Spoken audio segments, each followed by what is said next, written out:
Hey guys, it's Candace. And it's Elena. And you're listening to Cousins on Crime.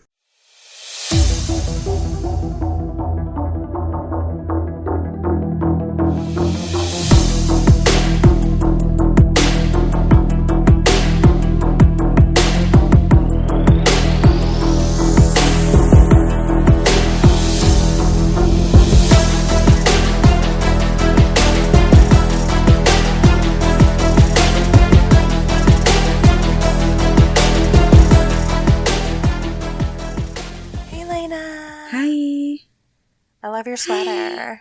Hi. Thanks. You like the blue and the purple that do not go together? It looks gray in that lighting. Well, it is navy blue, but yeah, I'm glad you're the only one that can see me right now. Is that a horny frog on your... What? If that's what you want to call it. Yeah, a is horn that frog. Not what they're... Oh. What did I say? Horny frog?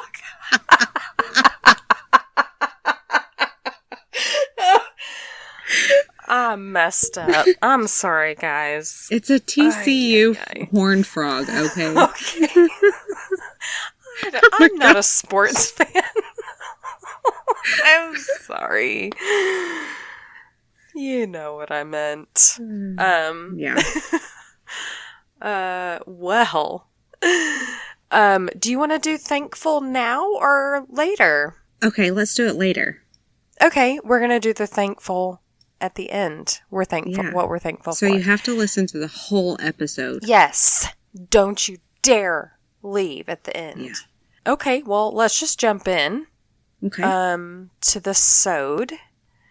And I'm going to tell the story a little bit differently than I normally tell a story. Okay, I like it. So, November 19th, 1986. What a year. I was still peeing in my pants. You probably were too. Probably. I don't know. Maybe you were potty trained by then. November 19th, 1986 was like most days in Canton, Massachusetts. Thanksgiving was right around the corner. Snow blanketed the ground and the rooftops. It was beautiful, bright white scenery. Can you imagine? Like, so picturesque. Yeah. Actually, just the day before, there was so much snowfall that school was canceled. And the kids were thrilled to have a snow day with their friends. Of course. So the holidays were upon them, and now they get an extra day off school. That's what I'm talking about. Yeah. You know, in Texas, it didn't have to snow very much for the schools to be closed. So we have like sleet, and they're like, the bridges. Yeah, can't drive. Well, one kid, Shaun, Ouillette, he was just 14 years old. He was encouraged by his mom to go outside and play. She's like, go on. It's snowing. It's amazing. They had actually just moved to Canton not too long ago because Shaun's little sister, Yvonne, was disabled. And his mom thought that being near one of the top area hospitals was the right move for the family. She was a single mom, and, you know, she was just doing what she thought would make their lives the best it could be. So Shaun hadn't made many friends by then. And his mom wanted him to, you know, put himself out there. Aww. And Shaun was like, can we just put the Christmas tree up instead? Which sure. I would also be wanting to put the Christmas tree up at that time. But she was like, it's not even Thanksgiving yet. Go play. We'll put the tree up later. So he did. He went out and he had fun. Now, the next day, the 20th, school was back in session. Much to everyone's chagrin. Now, Shaun walked to the door to head out for school in the morning, and he and his mom kind of glanced at each other, and then he just left. His mother told Investigation Discovery that it was like any other day. She didn't really even tell him goodbye. It just kind of happened so fast. He just, you know, they kind of glanced at each other while he was walking out the door. And that afternoon, she was like, I'm just going to lay down, take a nap, which, yes, love a nap. But she woke up suddenly from her nap, like, You know when you kind of nap too long and you're like, whoa. Disoriented. Whoa. Yeah. Yeah, exactly. That's kind of how she was. So she woke up suddenly, like kind of a jolt. Woke her up and she looked at the clock and it was after 3:30 p.m. And by this time, Shaun should be home, like digging around in the kitchen for a snack, you know? But he wasn't there. And call it mother's intuition if you want, but she felt like something was wrong, like right away. She started calling all of his friends, like the ones she knew he had.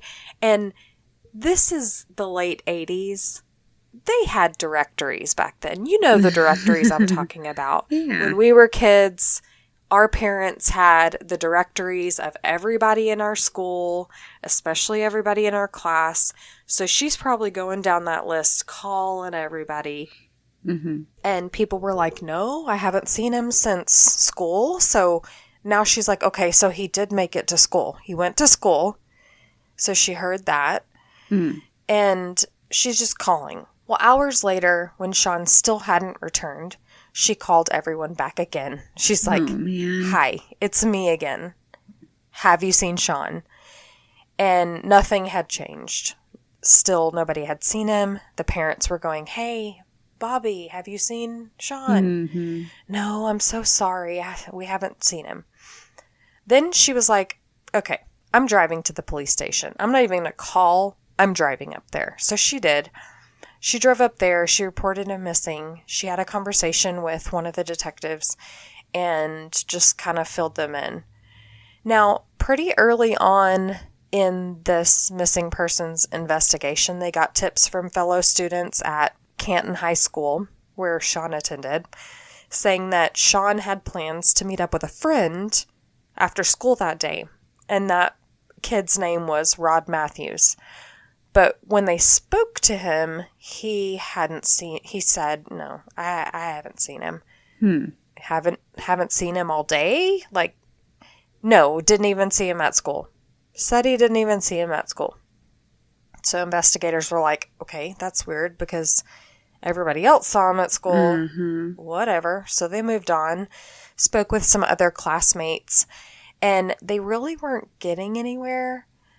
But his mother remembered that during the time he was missing, she was seen as almost a pariah around town. She would go into the local diner just to get out of the house. You know, she just wanted to go in, have a nice cup of coffee, maybe get some breakfast, just to get out of the house, you know? Yeah. Take her mind off things, but it didn't take her mind off things because she'd walk in and everyone would kind of turn their heads and look at her like, oh, man. And then get all quiet, like she had done something wrong.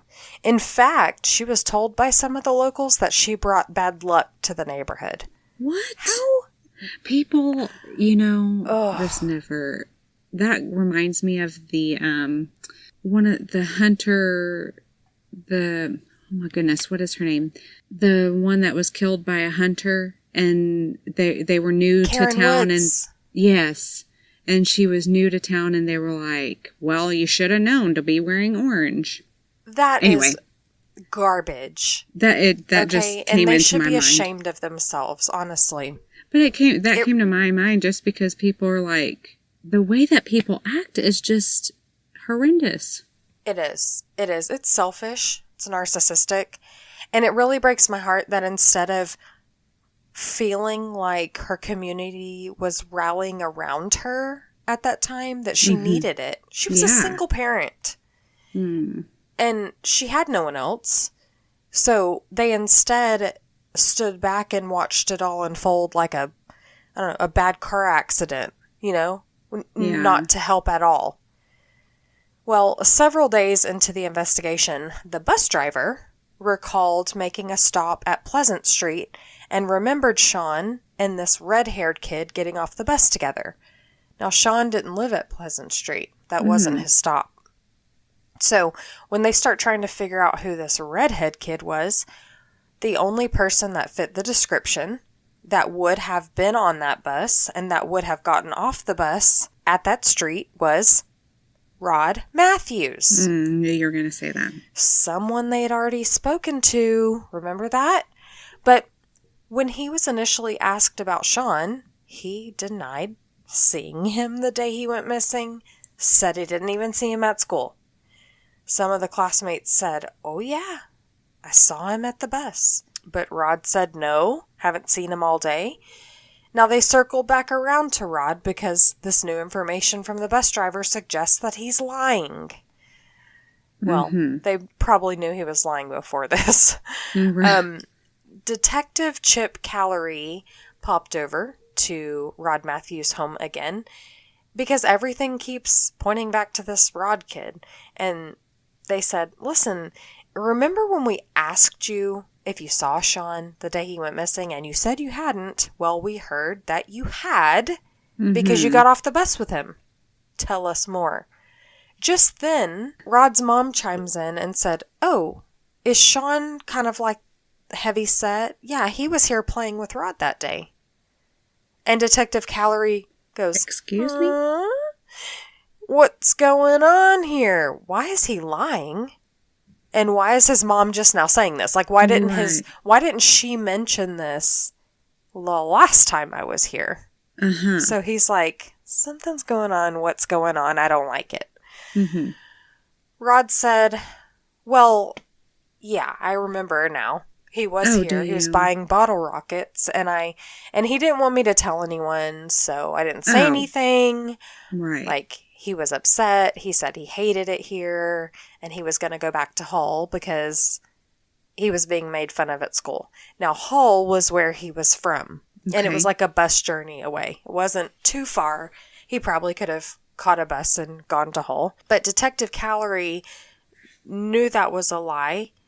And what was more eerie than knowing you're onto something in the investigation of a missing child was the smirk written all over Rod's face. Oh my gosh, like he was not going to get in trouble. Like, he goes, Detective Callery said, "Are you telling me everything? Like, is there anything else you want to tell me? Is this it?"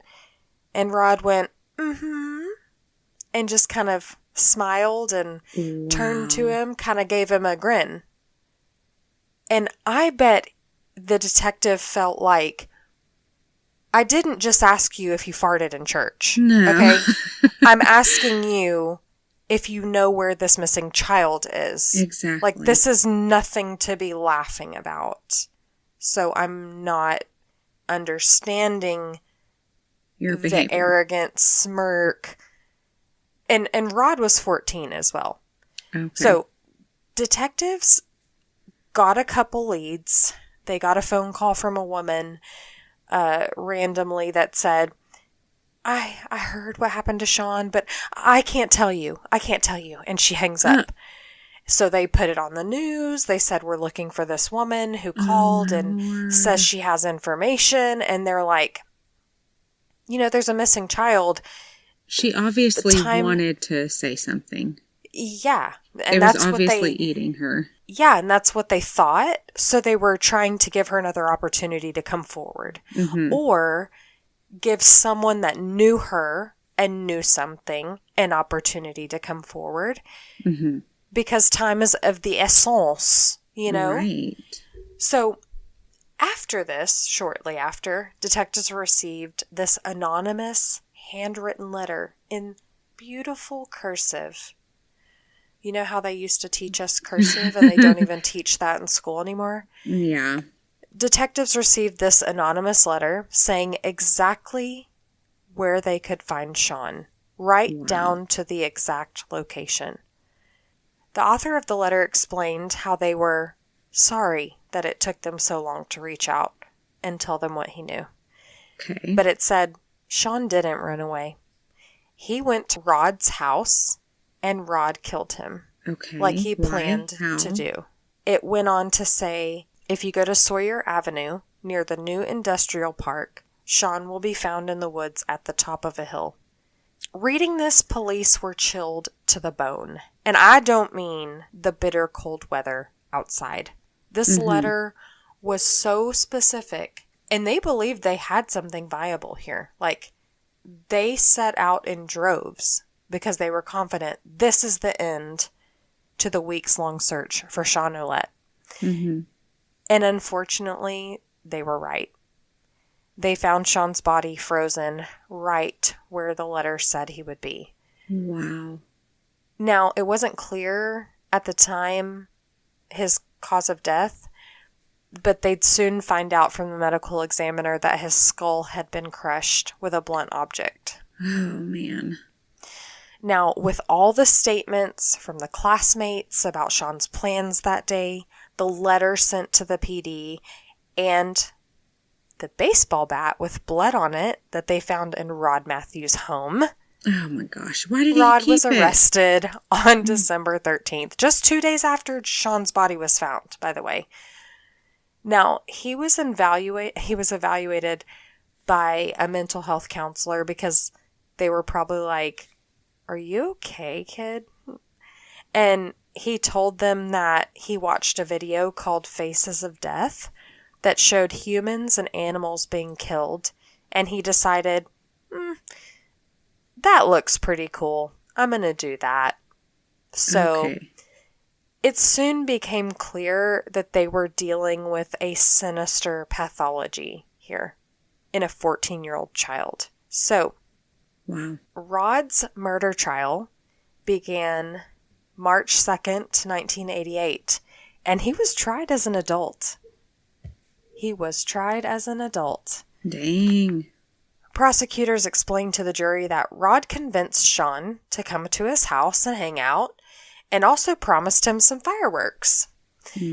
Once they were done playing pool, Rod lured Shaun out into the woods under the guise of building a fort, and he'd finally get those bottle rockets that he told him about. You know, going for that first-degree conviction with the premeditation element.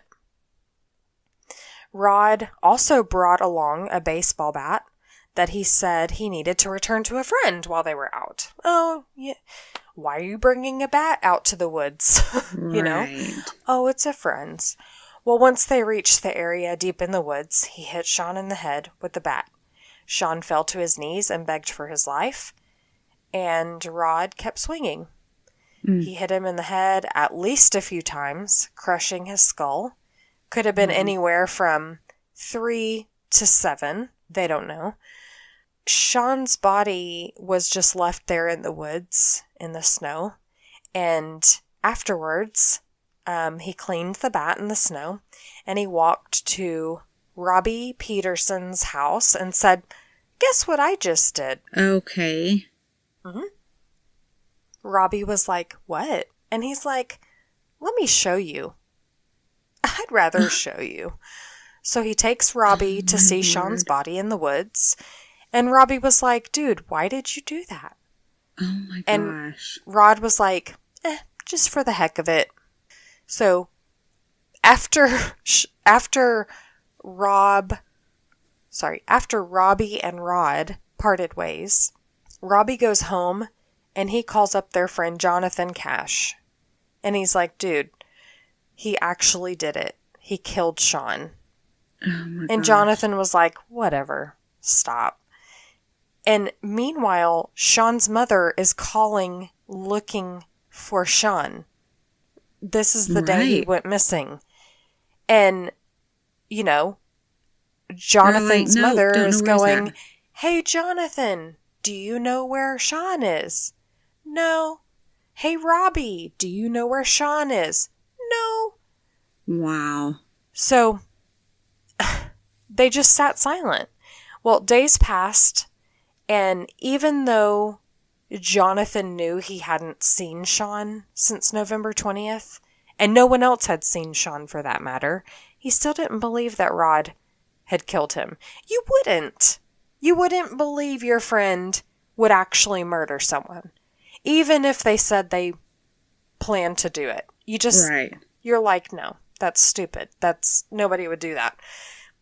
That is until Rod, accompanied by Robbie, took Jonathan to see Shaun's body now, after a pep rally at school. Oh my Yeah, he's like, gosh. "You don't believe me? Come on." And what's amazing to me is this is like a week later. His Oh. body's still there in the woods, frozen in time. Oh my gosh. And he's like, yeah, look, he's over there. He's dead. And he was just proud of it? Like, here, look at my work. Yeah. And he told them, y'all better keep quiet. And he said, if you tell anyone, you'll be next. I had a feeling. And they were like, I kind of believe you, man. I kind of believe you. So Rod sat emotionless, unbothered during the trial that lasted just a week, by the way. Saw photos and videos of Rod sitting there at the defense table in his little sweater and his bright red hair. And now, he was a child.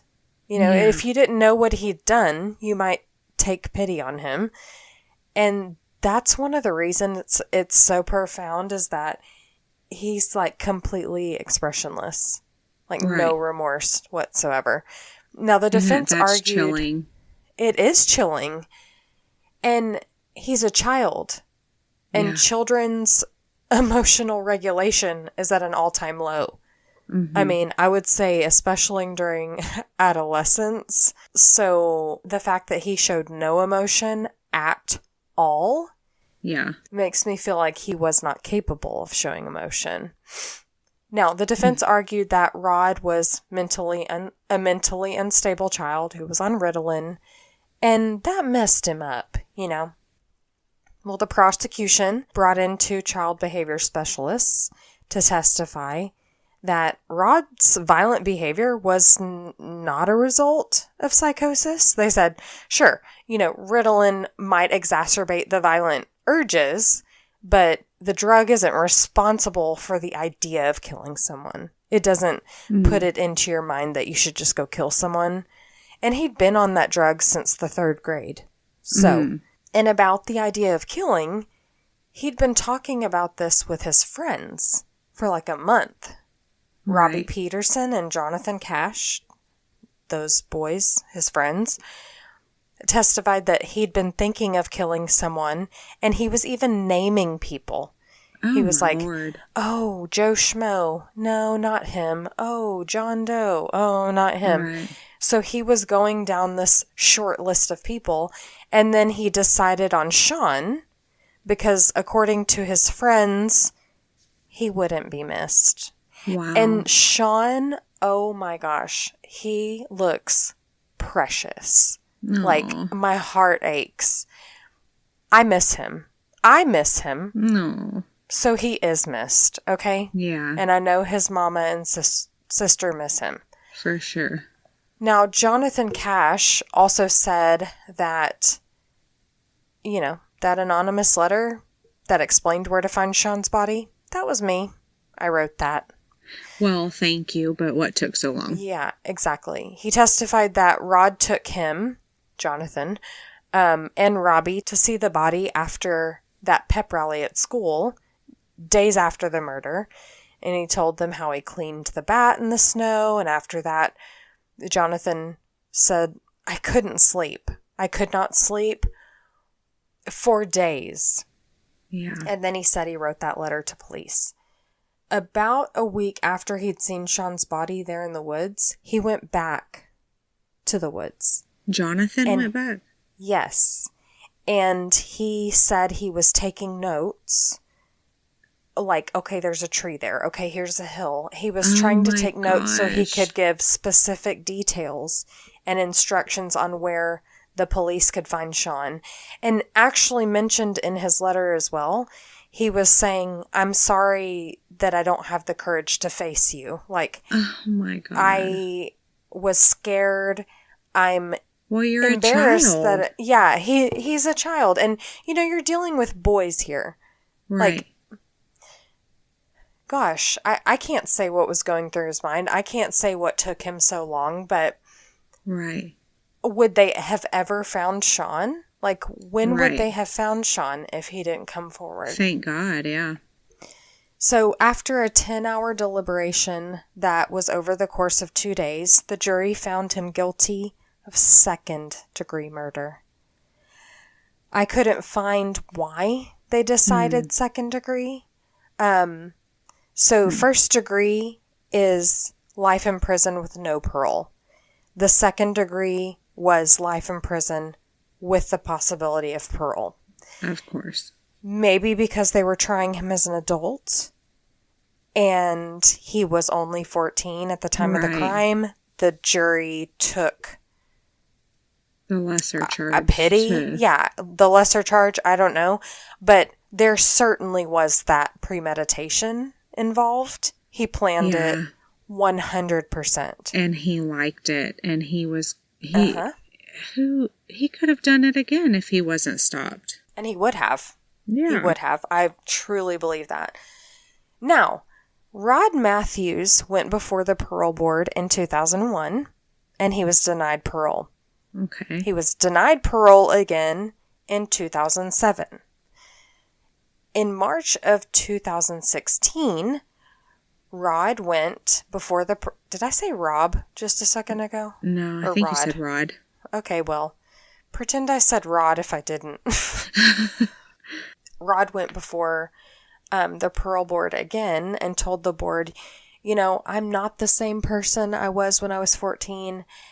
And I'll say, because he had shaved his head, So yeah, you don't have hair. You're not the same person. Oh, man. And through sobs, Rod said, "As sick as it sounds, I wanted to prove I could murder him." And that's a quote, a direct quote. He went on to say, quote, "Today I'm 43 years old, a mature adult. I understand why I murdered Shaun. I know I will never hurt anyone again." End quote. I wonder if the parole board was like, "Oh, you know? Oh, you know? Well, if you know you'll never hurt anyone again, we'll take your word for it." Yeah. We'll believe you. Spoiler alert, they did not say that. In fact, the parole board asked him again and again, "But why did you kill Shaun? Tell us a reason. Like, why did you do it?" Because saying, just because I could, just because I wanted to show it could be. Yeah, they weren't satisfied with the explanations he was giving. Like the whole, "I just wanted to do it. I just wanted to." A criminologist from Northeastern University, James Fox, explained to the board, on behalf of the defense, the reason why kids, this is what he says, quote, "The reasons why kids commit murder, unlike adults, tend to be rather trivial," end quote. I mean, okay, I'd say that most motives for murder aren't good enough for a victim's family. Exactly. If they get to hear one. Like, even we say that, Lena, like, no reason is ever good enough. Like, we'll never be satisfied if someone says, we'll never go, "Oh, you killed him because he made you mad." Touché. Right. Why didn't you say so? You know what I mean? Like, that's not good enough. No reason is ever good enough. Right. So, several months later, the parole board had made their decision. His release was denied again. Oh. Then most recently, in June of 2021, he went before the board again and told them pretty much the same thing. He was no longer, quote, emotionally disturbed, end quote. And when he was younger, he committed a sick and senseless act. And he hung his head, he cried loudly, and he really went for it. Like, he went for it, There were tears. The criminologist comes back, James Fox, and he told the parole board that the part of the brain that controls the ability to think things through, consider consequences, isn't fully developed in an adolescent. And he was supporting Rob and had supported him in his previous parole attempts. And in saying that Rob was a child at the time of killing, he knew not what he did. While the criminologist has a point about, the frontal lobe not being fully developed, the desire to want to know what it feels like to murder someone is abnormal thinking. Well, yeah. That's not just Like, that negates the argument. If you but to say that several times, I just wanted to know that I could do it. I wanted to show that I could do it. I just wanted to. Exactly.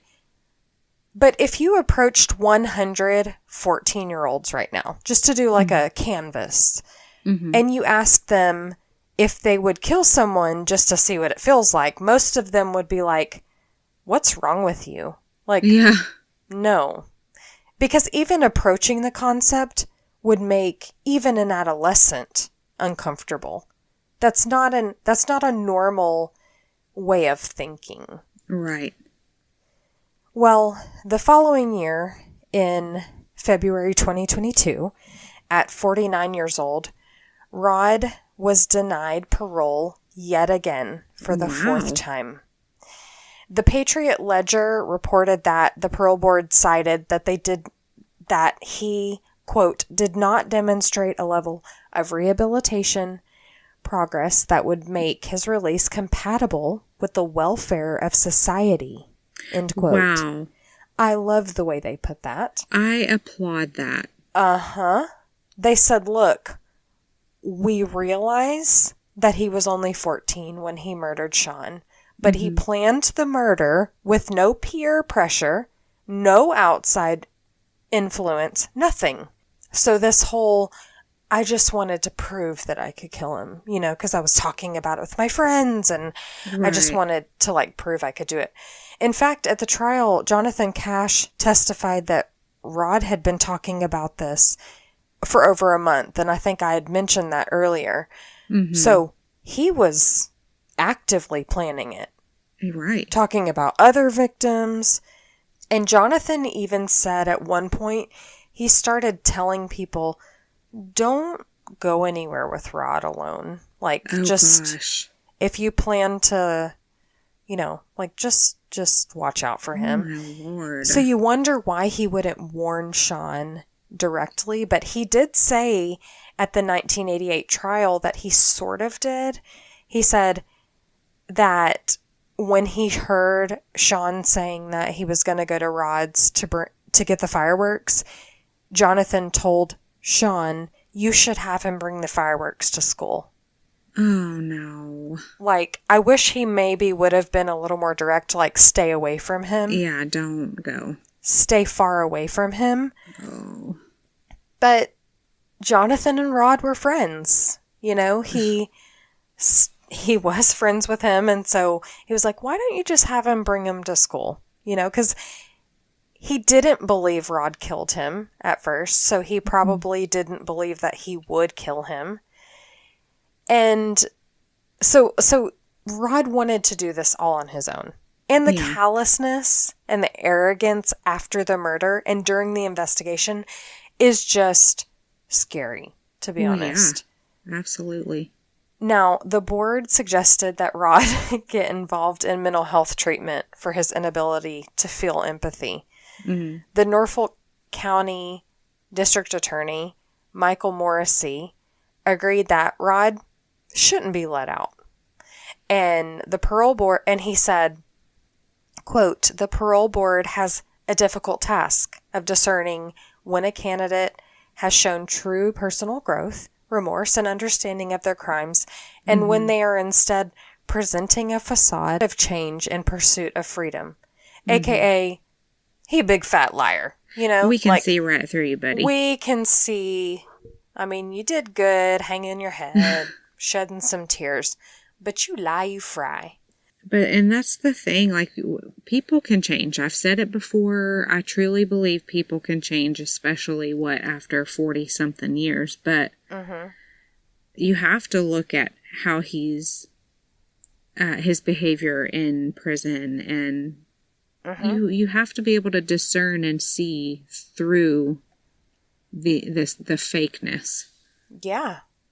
Well, Shaun's family, of course, was pleased with him staying behind bars. Right. And they feel like he should never be released. Absolutely. Shaun's mother went to every single parole hearing, and every time she would say, I don't feel safe if he gets out. If he gets out, I am looking over my shoulder. I would live in fear. Yeah. And in fact, Shaun's little sister Yvonne said the same thing at every hearing. Mm. His mother told the Patriot Ledger, Mm-hmm. quote, "There is no solace for a mother that loses a child. None." Mm-hmm. End quote. And in that interview with Investigation Discovery, she did say she forgave Rod Matthews, but just because she forgives him doesn't mean she thinks he should get out. There's a price to pay. Right. You know, Shaun paid with his life. Rod should pay with his life. For sure. And I think he will. All his parole hearings have been denied, all 4 of them. So what could he do or say in the future? How could he do something different to change their minds? He clearly lacks empathy and remorse, even now. Yeah. Like, it shows. And he's really terrible at faking it. Yeah. I don't know that he will ever convince the parole board that he's really sorry. Wow. I don't think he can do that. Now, Rod will be up for parole again in 2025. Mm. So maybe he's taking acting classes, perhaps, in preparation for that hearing in a couple years. But I will say, you know, it is refreshing to see a parole board keeping a dangerous individual locked up. Right. It is. How many times do we do cases where someone's let out on parole, they reoffend, they're put back in, they're released?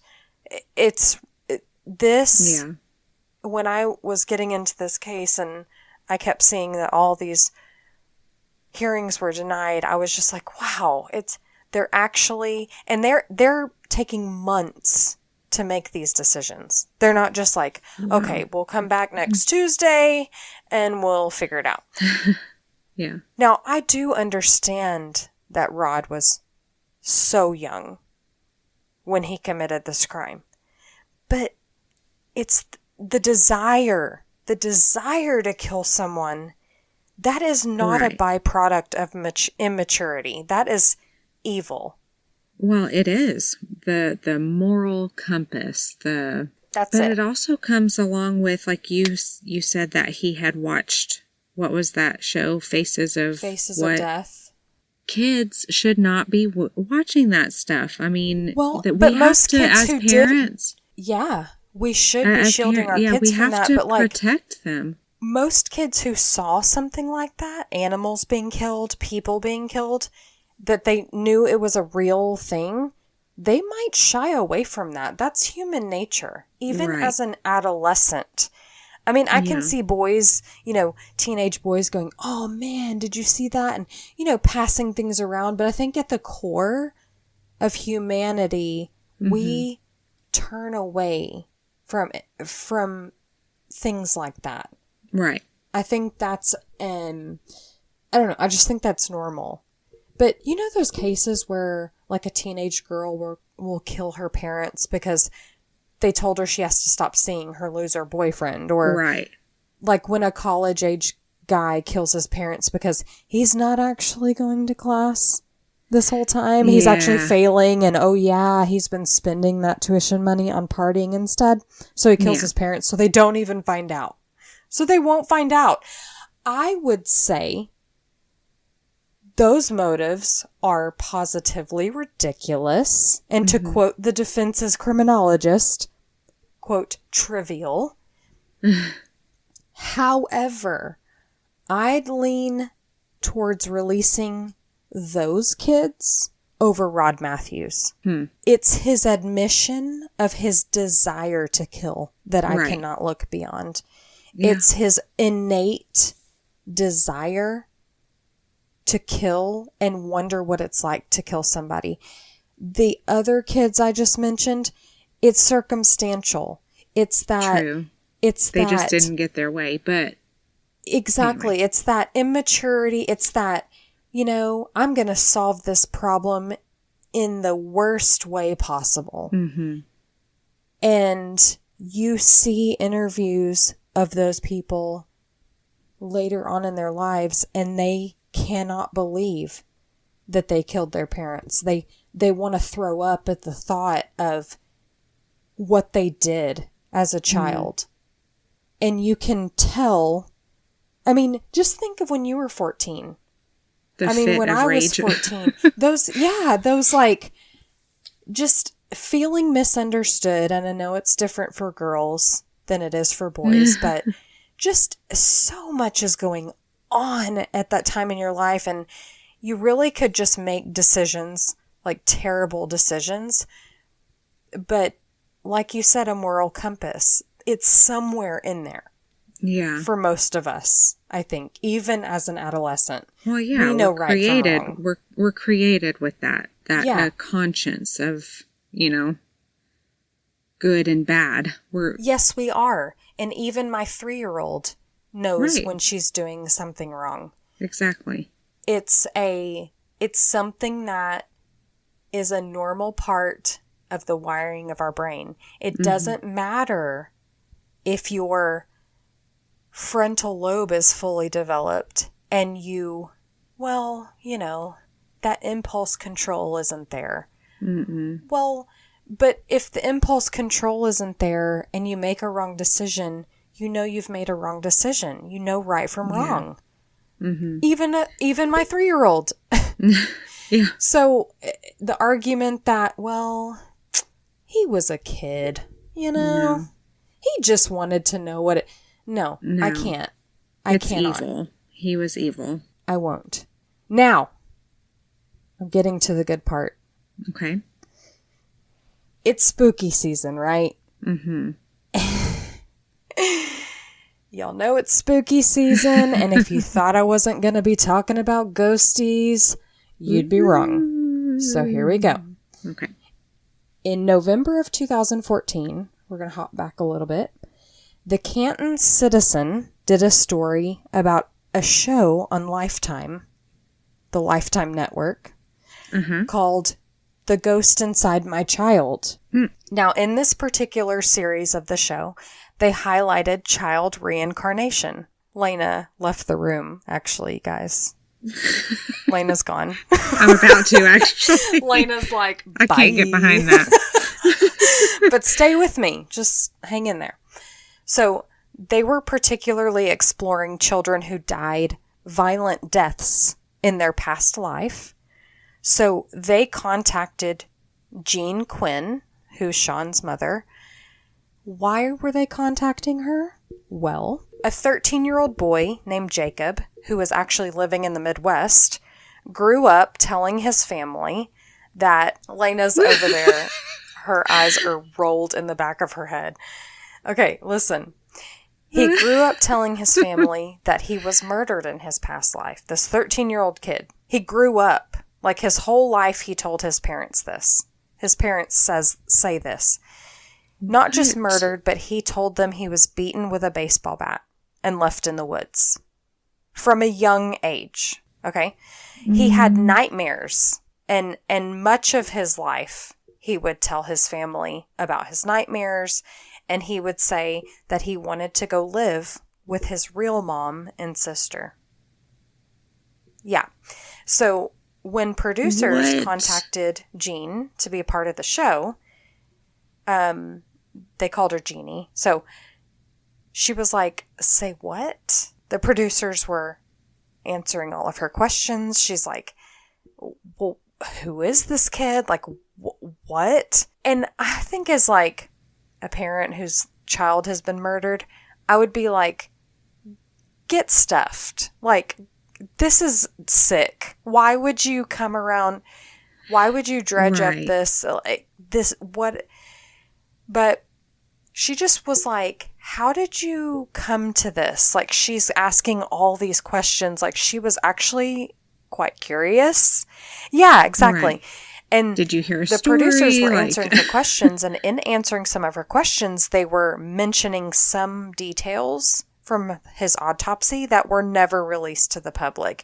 They were actually never even discussed at trial. What? And it was that she was like, okay, I kind of believe you. Oh. So how could this little boy know about those injuries to Shaun. Well, she felt really nervous to meet this Jacob kid. Okay. Right. But as soon as he entered the room, she felt this peace, like a wave of peace washed over her. She said he looked nothing like Shaun. Didn't look anything like him. But she could see Shaun in his eyes almost. And what caught her was he smelled like Shaun. Wow. He smelled exactly like Shaun. And it took her right back to the last time that she hugged him and smelled him. Like, you just know your kid smells. Like, I could tell my kids apart by their poop. I just could. Yeah, I mean, now, it's different. From this report, it seemed like she really believed that this Jacob kid was her son, reincarnated. And she understands that most people won't get this. Mm-hmm. She's like, I get it. And she said, quote, I'm no Bible thumper, and I'm no spook chaser. But maybe victims of violent deaths have tried everything. Ghosts, poltergeists, talking through animals, all this other stuff, and nobody believed it. End quote. So she keeps in touch with Jacob's mother, actually, and Jacob. And she said it's given her peace over the years. Yeah. And she feels like since then she can move forward in a new way. She feels like Shaun, she felt like Shaun was okay now. Right. Like, he died so violently, now maybe he's okay. Yeah. And maybe she doesn't really believe it, but maybe it helps her in some way. Well, and I say, let her have it. Well, yeah. I mean, I'm a Bible thumper. I'll just go ahead and say it. But I do believe that there's a spiritual thing here in this case. I don't know about the reincarnation, but yeah. I mean, there's angels. There's a talking donkey in the Bible. So there's a talking burning bush. It doesn't matter if anyone believes in that sort of thing. Right. I say if it's not hurting you, this woman's child was murdered before Thanksgiving. Yeah. And Thanksgiving was like their favorite holiday. Mm. Like, Shaun would eat like 3 plates of food. He loved it.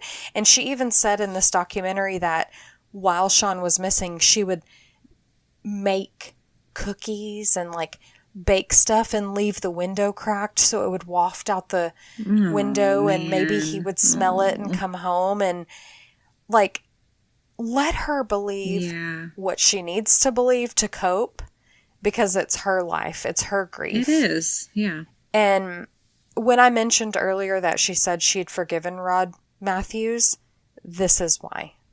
She felt very clear-headed. She felt like Shaun was okay.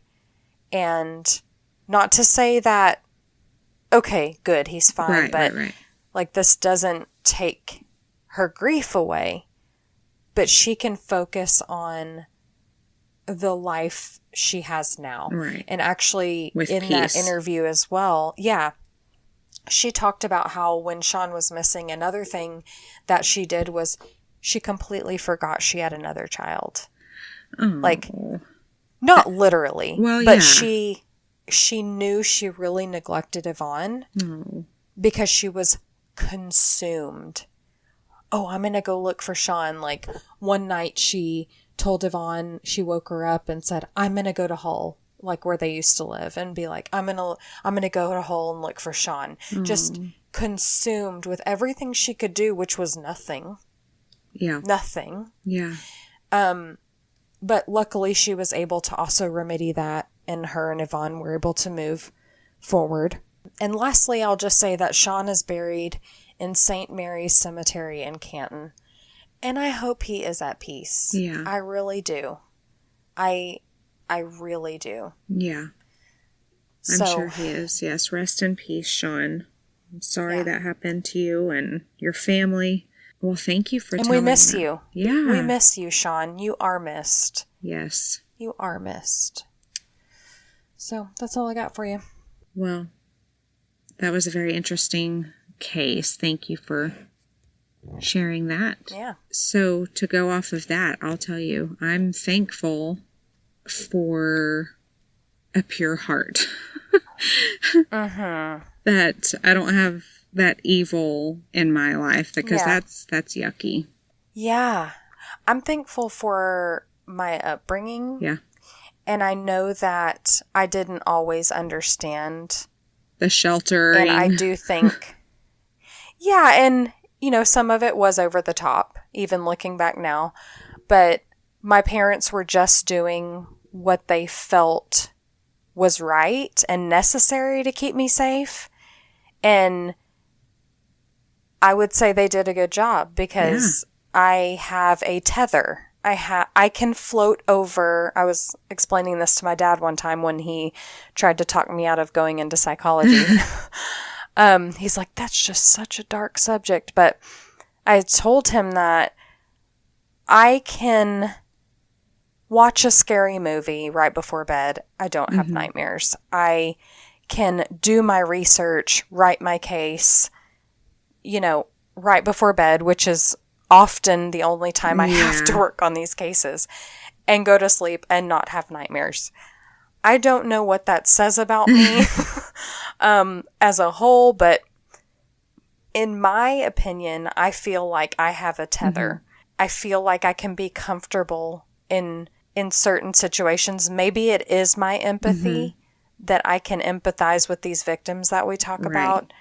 And I feel like I can be uncomfortable for a few hours while I'm doing research, because they paid with their life. And we get to tell their story. Exactly. And so that tether, I think, is part biology, I would say, but part how I was raised. Yeah. That nurtured environment that I grew up in. And, you know, Rod actually expressed his desire to kill. He expressed his desire to light things on fire to teachers, and it was ignored. Yeah. So pay attention. Yeah. You know, like, pay attention to what your kids are doing. But I'm thankful that I had such a great upbringing, a loving home. Yeah. And that probably largely cushioned me from my 14-year-old decisions that I made. Because I did have a huge conscience. Like, I mean, I would do something and then immediately go tell my mom that I did it. Like, I just always did that. My sister does the same thing. Yeah. So, you know, it's just that instillment, I guess. Yeah, I agree with you on that. Nature and nurture. That's a good one. Yeah. And I think you also have always had a very strong conscience. Well, thank you for noticing. Thank you for saying that, because it's been instilled in us. But when you also have a spiritual relationship, you know, I have, you know, God in my life, and that it helps. Well, yeah, and you have an accountability to a higher power. Right. And that helps you too, and that's nice. But it just makes me sad. I feel like, what if Rod had somebody step in and go, that's not normal. Yeah, we need to get you some help. You should probably, Or what if somebody had stepped in and shown him love? Yeah. Or, I don't know. It's just, it's so sad. But you know who was loved? Shaun. Yep. Shaun was loved. He sure was. And we are loved.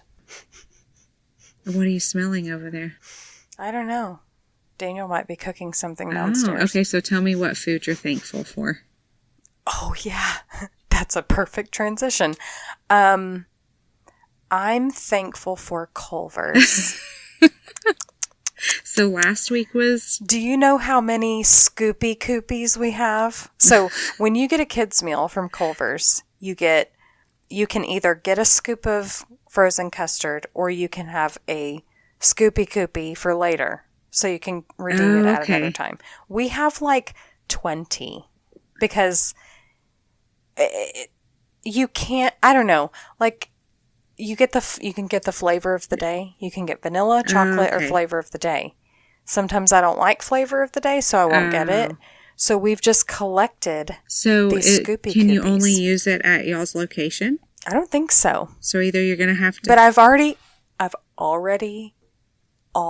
mapped them, and there's not one anywhere near us, which is, it's devastating. Isn't there one but I will away? tell you. 45 minutes. I think there's one there's one in Louisville. There you go. Let's go take it back to last week's episode. Yeah. I think there is one in Louisville. But, I will say I'll probably lose weight. No, I won't. Let's be honest. Right down the road. I'm not going to lose Chick-fil-A. weight. I've got good Mexican food. I've got Chicken Express. There's a lot of food here in Texas. Delicious barbecue, which you would think in South Carolina we would have, but we do not. And so that's, you said barbecue. My husband makes the best brisket. Hands down, so I'm thankful hands for that. Down, Chris, I'm all about it. Coming over. Yep, we're going to have to do it. So, what is your thankful food? Brisket. I'm going to have to say brisket. Thankful food for. Yeah. I love a good brisket. Cool. Lean, though. Yeah. I like a good lean brisket. Yeah, I do too. Yeah. We'll have to have one of those. Now I'm hungry. I know. Again. I had a salad for dinner, but I could go for some brisket right now. Yeah. I can go for another milkshake. Well, go get it. I'm sure it's in the freezer. Waiting on me. Well, guys, thanks for listening. Yeah. 10,000 downloads and counting. We're doing this thing. 10.4 now, I think. But look at us go. Yeah, we're doing it. Look at us. Well, thanks for helping us get there, guys. Thank you for your support. We love you. We do love you, and have a good one. Yeah. Well, let's do it again sometime. What am I supposed to say here? I don't know. Let's do it again sometime. Lena, you missed your line. I know, man. All right, for real though. Bye, y'all. Bye now.